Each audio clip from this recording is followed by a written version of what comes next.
সালামু আলাইকুম। আজকের এই ভিডিওটা একটু ইনফরমেটিভ।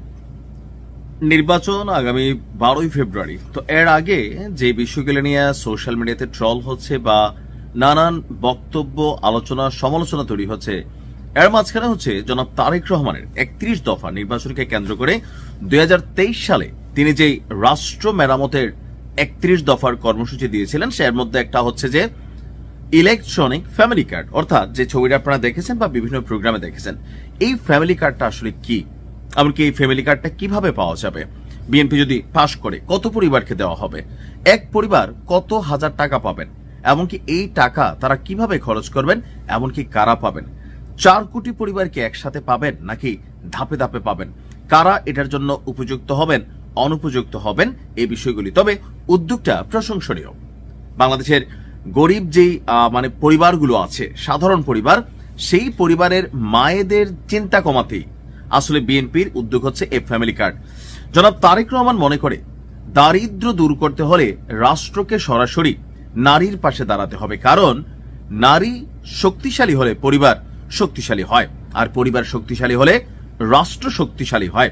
আর এজন্যই তারেক রহমান এবং তিনি তার বিভিন্ন বক্তব্য এবং জনসভায় বারবার বলেছেন যে শুধু শিক্ষা নয়, নারীর হাতে খাদ্য নিরাপত্তা, সঞ্চয়, অর্থনৈতিক সিদ্ধান্তের ক্ষমতা যদি তুলে দেওয়া না হয়, তাহলে দারিদ্র্যের এই চক্র ভাঙা যাবে না। এখন আসুন দেখি এই ফ্যামিলি কার্ডে আসলে কি করা হবে। এই ফ্যামিলি কার্ডে প্রত্যেকটা পরিবার মাসে 2000 থেকে 2500 টাকা পাবেন। এখন এটা কিভাবে নির্ধারিত হবে, যখন সিস্টেম চালু হবে, বিএনপি ক্ষমতায় যাবে, এটার উপর বিশাল একটা আবার কর্মযোগ্য ব্যাপার স্যাপার আছে।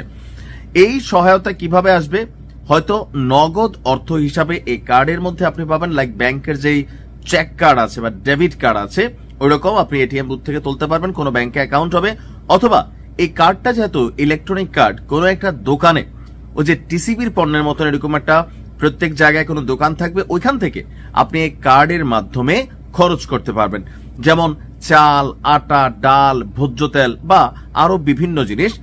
আর এতে একটি পরিবারের ন্যূনতম খাদ্য চাহিদার বড় অংশ নিশ্চিত হবে, মোটামুটি হয়ে যাবে একটা ছোটখাটো ব্যাপার।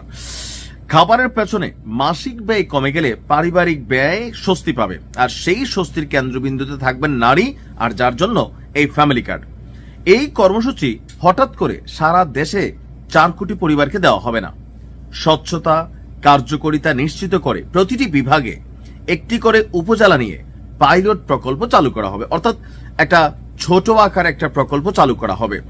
সেখানে দেখা হবে মানুষ নগদ সহায়তা বেশি পছন্দ করছেন নাকি খাদ্য সহায়তা। তা আমার মতে বাঙালি নগদই পছন্দ করে। কোন পদ্ধতিতে দুর্নীতি কম হয়, কোনটিতে প্রশাসনিক ব্যয় কম হয়, অর্থাৎ এই কার্ডগুলোতে যে দুর্নীতি হবে, যেমন গতকালকে নাহিদ ইসলাম তার এক বক্তব্যে বলছিলেন 2000 টাকার কার্ড নিতে 1000 টাকা ঘুষ দিতে হবে কিনা। বাংলাদেশে কিন্তু এগুলাই হয়। দেখা গেছে একটা প্রকল্প সরকার ভালো উদ্যোগে নেয়, গ্রামে থাকা হামলা চামলা বিচিনেতা যারা ধরেন রাজনীতির ধান্দা হিসাবে পেশা বানাই ফেলছে, এরা কিন্তু খায়া ফেলে। আর মানুষ ভাবে যে একটা কার্ডের লাগে 1000 টাকা দিলাম, আগামী 5 বছর তো পাইতে থাকবো, সো 1000 না, আমার মনে হয় 5000 করেও বাঙালি তো দিয়ে দিবে। আর এটা যে ঘটবে, এই কারণেই প্রথমে একটা পাইলট প্রকল্প, অর্থাৎ ছোট আকারে একটা উপজেলাকে বাছাই যাচাই করে সেখানে এটার উপর পরীক্ষা নিরীক্ষা করা হবে। এই উদ্ভাবনী সামাজিক সুরক্ষা কর্মসূচির অর্থায়ন করা হবে বর্তমান যে রাজস্ব আছে এবং ব্যয়ের যে কাঠামো আছে এর মধ্য থেকেই, অর্থাৎ এটা বিএনপি বা জনাব তারেক রহমান নিজের পকেট থেকে যে আলাদা দিবেন কোনো কিছু না, এটা রাষ্ট্রীয় ব্যয় থেকে। প্রত্যেকটা সরকার যতগুলো সুযোগ সুবিধা দেয়, আবার আওয়ামী লীগ সরকার যা দিয়েছে, এগুলো কিন্তু রাষ্ট্রের টাকা, জনগণের টাকা, ট্যাক্সের টাকা থেকেই এই সিস্টেমগুলো চালু হয়। বরাদ্দ এবং ব্যয় ব্যবস্থাপনায় দক্ষতা বাড়িয়ে দুর্নীতি এবং অপচয় কমানোর মাধ্যমে এখানে সিস্টেমটাকে কার্যকর করা হবে। একই সঙ্গে প্রাথমিক বাস্তবায়ন এবং সম্প্রসারণ পর্যায়ে বিশ্ব ব্যাংক, এশিয়ান উন্নয়ন ব্যাংকের মতন উন্নয়ন সহযোগীদের কারিগরি এবং আর্থিক সহায়তা এই প্রকল্পের জন্য গ্রহণ করা হতে পারে। এই অভিজ্ঞতার ভিত্তিতে কর্মসূচিটি ধাপে ধাপে সম্প্রসারণ করা হবে, অর্থাৎ আস্তে আস্তে বাড়বে।